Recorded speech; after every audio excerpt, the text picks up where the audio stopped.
আমরা আমাদের জীবনে এমন কিছু ভুল করে থাকি যে ভুলের মাসুল আমাদের সারা জীবনে দিতে হয়। এমনই কিছু ভুলের কারণে আমরা আমাদের জীবনের সবকিছু হারিয়ে ফেলি। তো এইরকমই একটি গল্প নিয়ে আজ আপনাদের সামনে হাজির হয়েছি। তো চলুন শুরু করা যাক উৎসব সিনেমাটির এক্সপ্লেনেশন।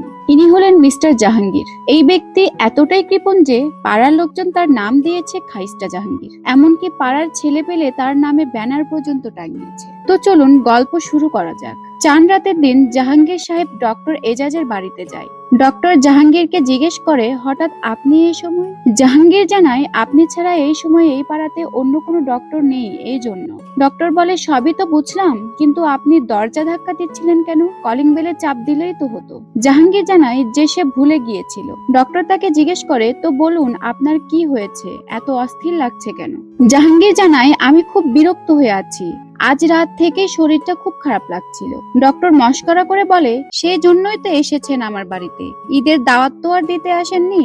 ডক্টর জাহাঙ্গীরকে বলে, আপনার কি সমস্যা সব আমাকে শুরু থেকে খুলে বলুন। তখনই দেখানো হয় 1 বছর অতীতে। চাঁদ রাতের এমনই এক রাতে, চাঁদ রাত বলতে বোঝাতে চাচ্ছি ঈদের আগের দিন রাত, জাহাঙ্গীরের বড় ভাই মোবারক তাদের বাড়িতে প্রতি বছর চাঁদ রাতে উৎসবের আয়োজন করে। সেই রাতে জাহাঙ্গীর তার ভাইকে জানায়, ভাই আপনি তো কানাডা চলে যাবেন, কিন্তু এই বাড়িটার কি ব্যবস্থা করবেন সেটা তো বললেন না, এটা কি প্রমোটারকে দিয়ে দিব? মোবারক জানাই, বাবা মারা গেছে বেশি দিন হয়নি, এই বাড়িটাতে তোর মামা মামির স্মৃতি জড়িয়ে আছে। আসলে মোবারক হচ্ছে জাহাঙ্গীরের মামাতো ভাই। এই কথা শুনে জাহাঙ্গীর তার ভাইকে জানাই, এই বাড়িটার এমন অবস্থা, কয়দিন পর স্মৃতি রক্ষার জন্য ইটগুলোও থাকবে না। জাহাঙ্গীর মোবারকের এইরকম কথা শুনে রেগে হারমোনিয়াম নিয়ে চলে যেতে চায়। জাহাঙ্গীর তখন তার ভাইয়ের হাত থেকে হারমোনিয়ামটা নিয়ে ছাদের দিকে যেতে থাকে।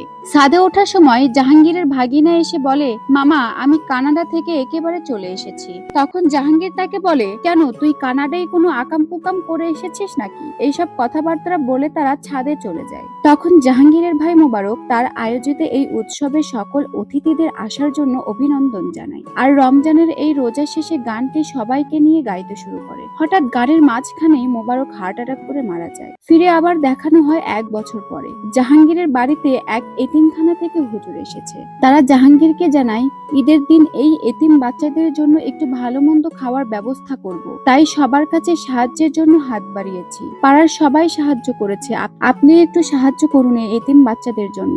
জাহাঙ্গীর জানায়, পাড়ার সবাই তো সাহায্য করেইছে, তাহলে আবার আমাকে কেন করতে হবে? এই বলে তাদেরকে বিদায় করে দেয়। জাহাঙ্গীর সকালবেলার ব্রাশ করে সে রেডি সেডি হয়ে বেরিয়ে একটি সেলুনে যায়। সেখানে থাকা একটি লোক জাহাঙ্গীরকে জানায়, আপনাকে তো হারিকেন জেলেও কোথাও খুঁজে পাচ্ছি না। জাহাঙ্গীর উপহাস করে তাকে বলে, এলাকার সভাপতির এখনো হাতে হারিকেন, টর্চ লাইটের ব্যবস্থা করতে পারলেন না তাহলে? লোকটি জাহাঙ্গীরকে বলে, মস্করা করবেন না, এলাকার প্রতিটি মানুষের আপনার বিরুদ্ধে অনেক কমপ্লেন।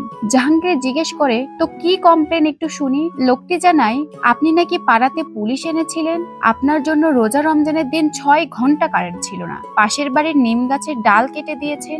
জাহাঙ্গীর হাসতে হাসতে জবাব দেয়, আমি ছাড়াও এই এলাকাতে আরো অনেক মানুষ আছে, সব দোষ আপনি আমার উপরে চাপাবেন না। কারেন্ট চলে গিয়েছে এটাও আমার দোষ, আমি কি করব?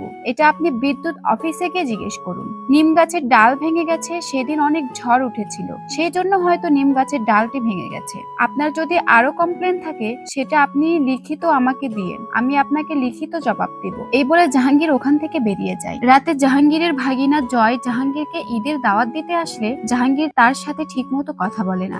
জয় তখন বলে, মামা আপনি আমার সাথে কেন এরকম করেন, আমার সাথে ঠিক মতো কথা বলেন না, এখানে তো আমার কেউ নেই আপনি ছাড়া, আমি এসেছিলাম আপনাকে ঈদের দাওয়াত দিতে, জানি আপনি আসবেন না, তারপরেও এই পাঞ্জাবিটা এনেছি আপনার জন্য, এটা আপনি রেখে দিলে আমি খুশি হব। এদিকে চাঁদ রাত এসে গেছে, তারপরেও জাহাঙ্গীর তার কর্মচারীদের এখনো ছুটি দেয়নি। একদিনের ছুটি দিলে তারা বলে অন্তত 3 দিনের তো ছুটি দিবেন।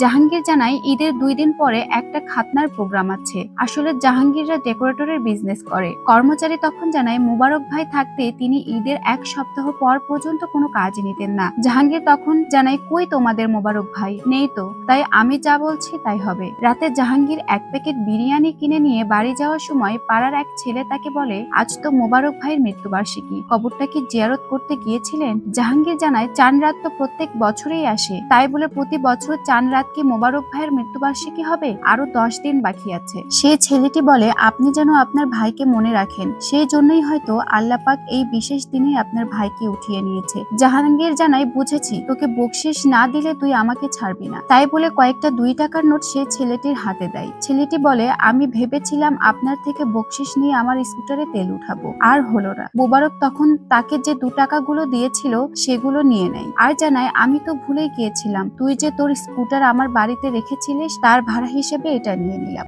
জাহাঙ্গীর রাতের খাবার খেয়ে ঘুমিয়ে পড়ে এবং সে স্বপ্নে দেখে যে তার বড় ভাই মোবারক ড্রয়িং রুমে বসে হারমোনিয়াম বাজাচ্ছে। তার বড় ভাই তাকে জানায়, তোর কাছে আজ রাত 3টায় 3জন ভূত আসবে, দেখাবে তোর ভূত ভবিষ্যৎ বর্তমান, তাদের সাথে যেন আবার খাইস্টামা করিস না। এই কথা শুনে জাহাঙ্গীর ভয় পেয়ে জোরে চিৎকার দিলে তার ভাই চলে যায়। আচমকা ঘুম থেকে লাফিয়ে উঠে জাহাঙ্গীর বুঝতে পারে যে সে স্বপ্ন দেখছিল। সে ড্রয়িং রুমের সোফাতে আবার ঘুমিয়ে পড়ে। রাত্রে 3:30টার সময় জাহাঙ্গীরের আবার ঘুম ভেঙে গেলে সে শুনতে পায় বাথরুমে কেউ একজন গান গাচ্ছে। জাহাঙ্গীর বাথরুমে গিয়ে দেখে অভিনেতা চঞ্চল চৌধুরী ব্রাশ করছে। জাহাঙ্গীর তাকে জানায়, আপনি কে বলুন তো? অন্যের বাড়িতে এসে ব্রাশ করছেন, আবার সাদা সাদা কালা কালা গান গাইছেন। চঞ্চল চৌধুরী ওরফে ভূত জানায়, আসার সময় চঞ্চল চৌধুরীর ফ্রেন্ডের সাথে সেলফি উঠিয়েছি, গান শুনিয়েছি, তাই গানটা মনের মধ্যে গুনগুন করছে। আর আমার তো 3টায় আসার কথা ছিল, আমার 15 মিনিট লেট হয়ে গেছে আসতে। আমি ভাবলাম চঞ্চল চৌধুরীর রূপ নিয়ে যাই, তাহলে তুমি একটু কম ভয় পাবে। জাহাঙ্গীর জানায়, তার মানে আপনি বলতে চাচ্ছেন যে আপনি চঞ্চল চৌধুরীর রূপ নিয়ে একজন ভূত আমার বাড়িতে এসেছেন? ভূত জানায়, কেন তুমি আমাকে ভয় পাচ্ছ না? কাল তো ঠিকই তোমার বড় ভাই মোবারককে দেখে তুমি ভয় পেয়েছিলে, তুমি যেন কম ভয় পাও এই জন্য চঞ্চল চৌধুরীর রূপ নিয়ে এসেছি। এখন তো দেখছি তুমি একটুও ভয় পাচ্ছ না। জাহাঙ্গীর ভূতকে জানায়, আমি বুঝতে পারছি যে আমি এখন স্বপ্ন দেখছি, কারণ একটু আগেও স্বপ্নে মোবারক ভাইকে দেখেছি। ভূত জানায়, তুমি মোটেও স্বপ্ন দেখ, ঠিক আছে তুমি তোমার 2 গালে 2টা থাপ্পড় লাগিয়ে দেখো, তাহলে বুঝতে পারবে তুমি স্বপ্ন দেখছো কিনা। জাহাঙ্গীর তার গালে আস্তে করে 2টা ঠোকা দেয়, কিন্তু তারপরও সে বিশ্বাস করে না যে সে স্বপ্ন দেখছে না। তখন তাকে জানায়, আমি তোমার গালে একটা জোরে চাটি মেরে দেখাই, কিন্তু জাহাঙ্গীর তাকে আটকিয়ে দেয়। ভূত বলে, তাহলে আমি আয়নার সামনে গিয়ে দেখাই, তুমি তাহলে দেখতে পারবে আমার প্রতিচ্ছবি আয়নাতে নেই। জাহাঙ্গীর বলে, রাখেন তো মশাই, মস্করা করছেন আমার সাথে, এসব আয়নাবাজি বিশ্বাস করি না আমি, বেরিয়ে যান। ভূত জাহাঙ্গীরকে জানায়, তোমার আরো প্রমাণ লাগবে? আমি কি লাইট অফ করে দেখাবো, পর্দা নাড়িয়ে দেখাবো? ভূতেদের তো এটাই মেন কাজ। তারপরেও কোনোভাবে জাহাঙ্গীর বিশ্বাস করে না যে উনি একজন ভূত। জাহাঙ্গীর তার বাড়ির গেটটা খুলে দিয়ে ভূতকে বলে, আপনি বেরিয়ে যান। ভূত তাকে জানায়, তোমার কি মনে হচ্ছে তোমার বাড়িতে ঢোকার জন্য বেরোনোর জন্য আমার দরজার প্রয়োজন আছে? ভূত জানায়, তুমি এমন কেন জাহাঙ্গীর, তুমি নিজেও আনন্দ করো না, অন্যকেও আনন্দ করতে দাও না? জাহাঙ্গীর জানায়, আনন্দ করতে গেলে ঘুরতে গেলে টাকা লাগে। ভূত বলে, চলো তোমাকে আমি আজ ঘুরিয়ে নিয়ে আসি। জাহাঙ্গীর জানায় যে না, আমি ঘুরতে যাব না। ভূত বলে, দেখবে নাকি ফ্রিতে বায়োস্কোপ? এরপরে তারা ড্রয়িং রুমে গিয়ে টিভির সামনে বসে। জাহাঙ্গীর জানায়, এই টিভিটা 20 বছর যাবত নষ্ট, আর ভিসিআরটাও চলে না। তখন ভূত জানায়, এই সবকিছু ঠিক করার জন্যই তো আমি এই মাঝরাতে তোমার বাড়িতে এসেছি জাহাঙ্গীর। জাহাঙ্গীর জানায়, এই কথা আগে বললেই তো হতো, দাঁড়ান এই টিভির রিমোটটাও নষ্ট, আমি নিয়ে আসি। তখন ভূত তাকে ধমক দিয়ে বলে, তুমি ওখানেই বসো, একদম নড়বে না। ভূত এক তুড়িতে টিভিটা ঠিক করে দেয় এবং সেই টিভিতে শুরু হয় জাহাঙ্গীরের অতীতের ছোটবেলার কাহিনী। জাহাঙ্গীরের জীবনে প্রথম রঙিন টিভি আসে তার যখন 16 বছর বয়স।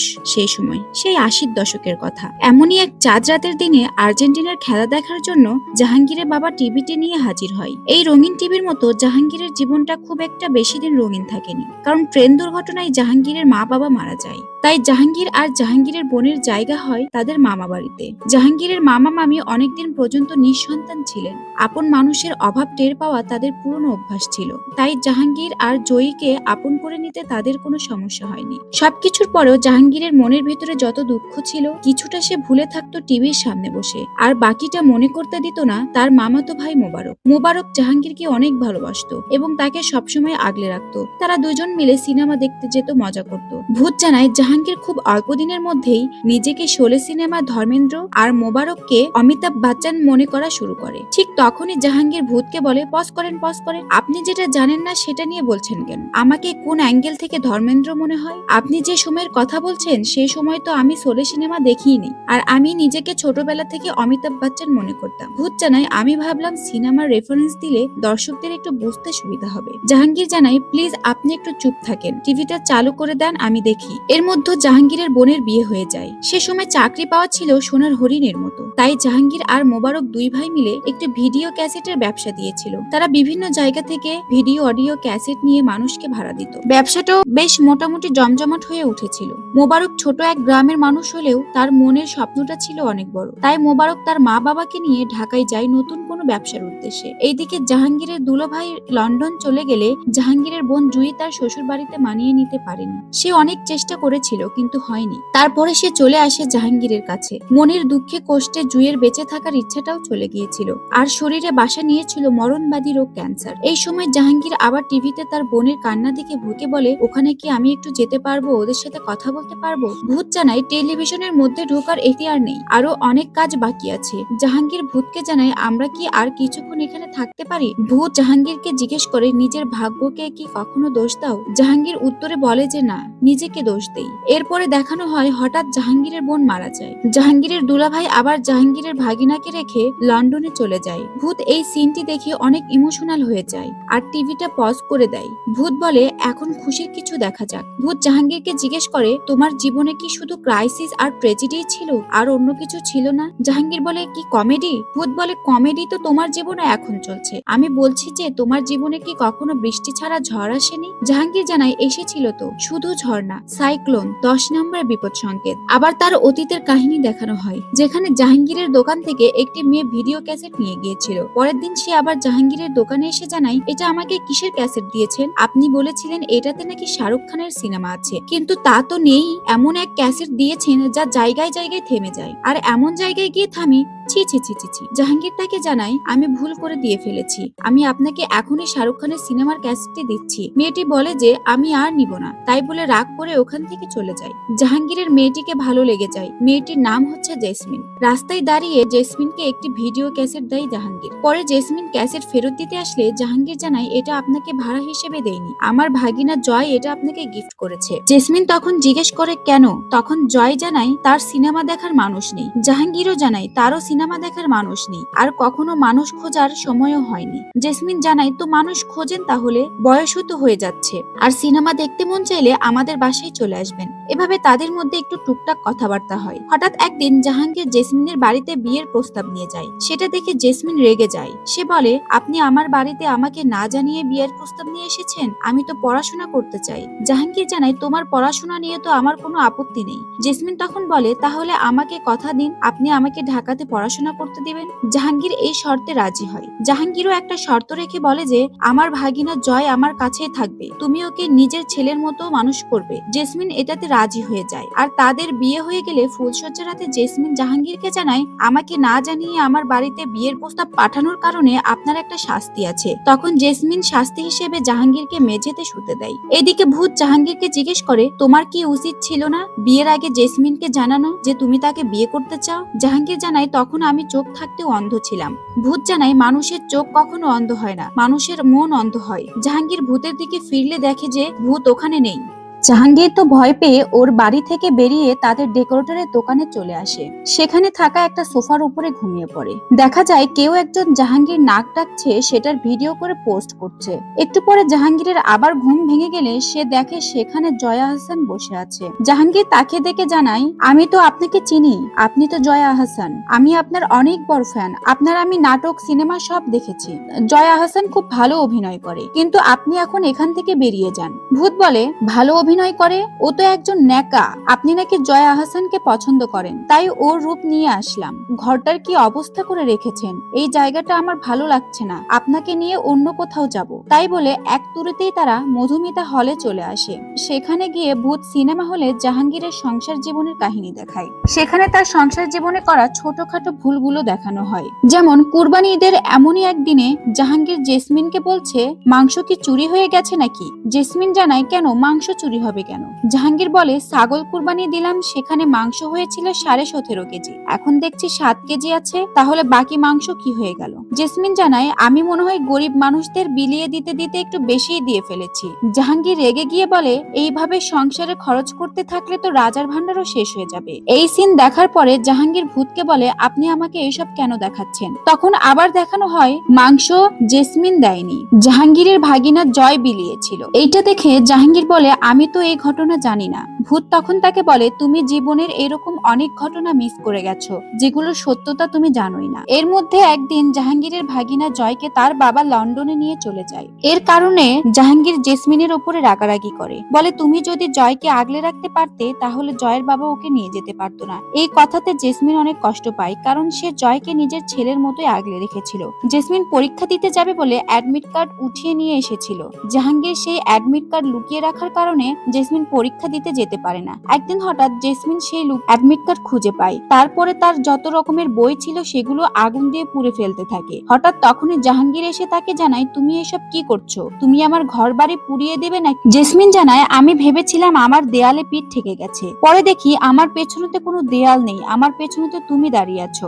জাহাঙ্গীর জেসমিনের কথা বুঝতে পারে না, বলে তুমি এসব কি বলছো? তখন জেসমিন জানায়, আমি এই অ্যাডমিট কার্ডটা খুঁজে পেলাম, না হলে তো আমি এইসব ঘটনা জানতেই পারতাম না। জাহাঙ্গীর তখন বলে, আমি যা করেছি তোমাকে ভালোবেসে করেছি, তোমাকে হারাতে চাই না সেজন্য করেছি। কিন্তু জেসমিন তার কোনো কথা শোনে না। তাদের এই ভুল বোঝাবুঝির কারণে জেসমিন জাহাঙ্গীরকে রেখে চলে যায়।